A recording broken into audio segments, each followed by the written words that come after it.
We saw 10 cars boxing in on ICE agents and another one ramming into an ICE vehicle. Yeah.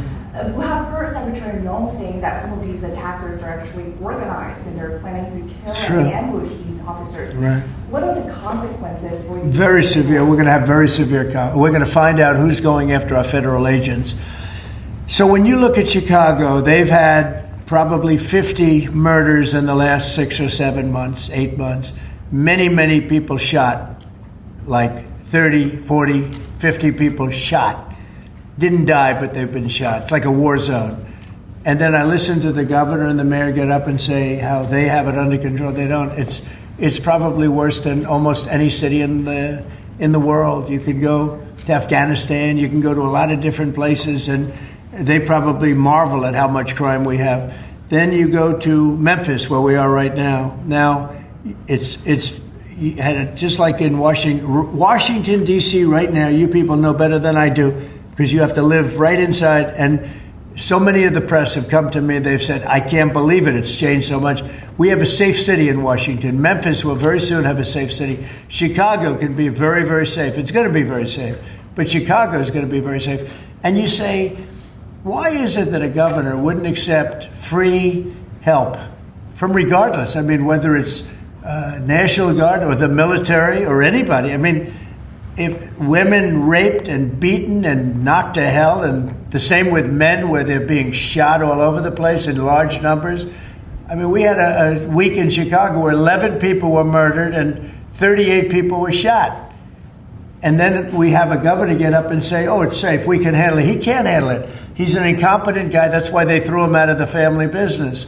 They threw him out. I knew the family business very well, and they threw him out. And now he's a governor. And he should say, we'd love to have a safer place. Chicago's a great city potentially. You know, I told you, the head of the Union Pacific Railroad said, sir, save Chicago. It's a great city. It's going to be lost if you don't do it. We have no choice but to do this. And when judges give us rulings that, you know, you don't have to do it, Portland is on fire. Portland's been on fire for years. And not so much saving it. We have to save something else, because I think that's all insurrection. I really think that's really criminal insurrection. So I appreciate the question. These are unsafe places. We're going to make them safe. So you see what's going on in Memphis.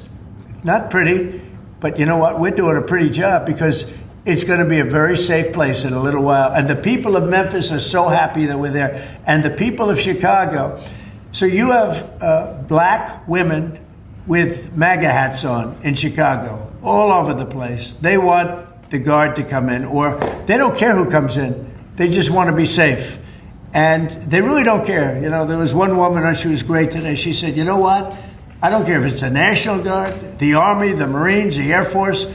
I don't care who comes in, as long as we're safe. And that's the way most of the public feels. We're going to make Chicago really great again. And we're going to stop this crime. Then we're going to go to another one, and we're going to go city by city. We're going to have safe cities. And it was so great that we started with our nation's capital, one of the worst. I mean, so many people, every week somebody was killed.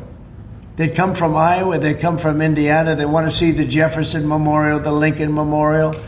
They want to see something, and they'd get shot. And you'd call their parents, I'm sorry, but your son is dead.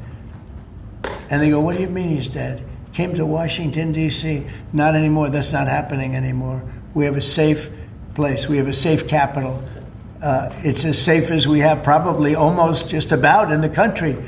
And if you look back 6 months ago, 7 months ago, this was a death trap. You look back during the Biden, I mean, what they did, how badly they managed things. And almost all of these cities, most of these cities are Democrat-run. And we don't care, Democrat, Republican, we're going to make them safe. So we have to save Chicago. It's very important. And you can't have a governor getting up and saying it's good when 11 people were shot over a weekend. What? The Insurrection Act, under what conditions or terms would you? Well, I'd do it if it was necessary. So far it hasn't been necessary. But we have an Insurrection Act for a reason. If I had to enact it, I'd do that. If people were being killed and courts were holding us up, or governors or mayors were holding us up, sure, I'd do that. I mean, I want to make sure that people aren't killed. We have to make sure that our cities are safe. And it's turning out, and we started with D.C. It's been so successful. Think of it. People wouldn't go to restaurants. The restaurants were closing. We were losing a lot of restaurants, as you all know. And now restaurants are opening and they're thriving. And I went 2 weeks ago and it was great. I'm going to go again. I felt very safe, very safe. Forgetting about guards and Secret Service, I would have gone. It would have been very safe. D.C. is a great, and look at the cleanliness of D.C. Look at how it's clean. You don't have tents all over the place. We had parks where you couldn't even walk through the park. You had people from tents, and they were violent people. Some of these people were violent people. We have a great, safe capital again, and if you look at it in 6 months from now, it'll be the most beautiful anywhere in the world. It's being cleaned. The graffiti's all gone now. The tents are all gone. We have a capital that you can be proud of, but it'll only get better with time. Mr. President.